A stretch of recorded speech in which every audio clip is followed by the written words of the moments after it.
तो क्या आप भी आटा फ्रिज में गूंधा हुआ रखते हैं? तो आज से ही ये बंद कर दें, ऐसा नहीं करना है।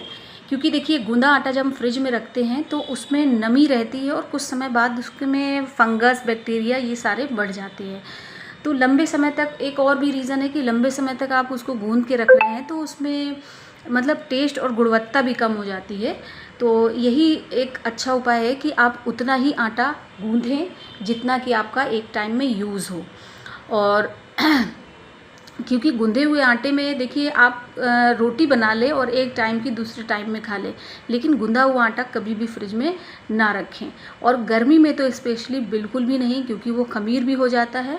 और दूसरी बात, बैक्टीरिया वगैरह, सर्दी भी हो तो भी आप आटे को कभी भी फ्रिज में गूंध कर ना रखें। आप एक नाप बना लें और उतने ही नाप से आप बनाए, रोटी बनाए, आटा गूंथे और वहीं पर ही उसका काम ख़त्म हो जाए। तो कभी भी गूंधा हुआ आटा फ्रिज में आप नहीं रखें, ये हमारी ओवरऑल हेल्थ के लिए बहुत ही ख़राब होता है। तो आज से ही इस आदत को स्टॉप कर दें।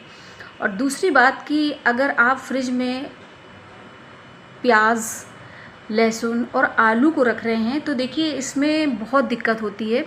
फ्रिज की जो ठंडक होती है ना, वो आलू का जो स्टार्च यानी जो कार्बोहाइड्रेट है उसको शुगर में बदल देता है, जिससे स्वाद भी बदल जाता है और उसमें कुछ ऐसा रिएक्शन हो जाता है।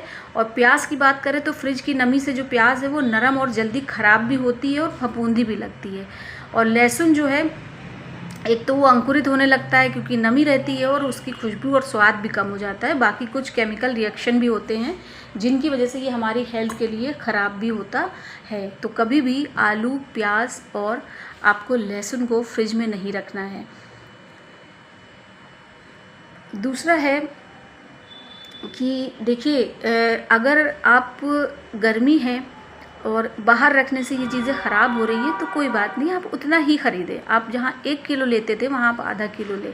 और तीसरा जो सबसे अच्छा है कि तेल जो आप कढ़ाई में बचा बचा के रखती हैं ना, पूड़ी तल्ली और पकौड़ी तल्ली और उसको बचा के रख रही, तो ये बिल्कुल ना करें। बार बार गर्म करने से तेल जो है हानिकारक हो जाता है। कुछ ऐसे केमिकल रिएक्शन हो जाते हैं जिससे वो तेल जो है फ़ायदे की जगह नुकसान करता है।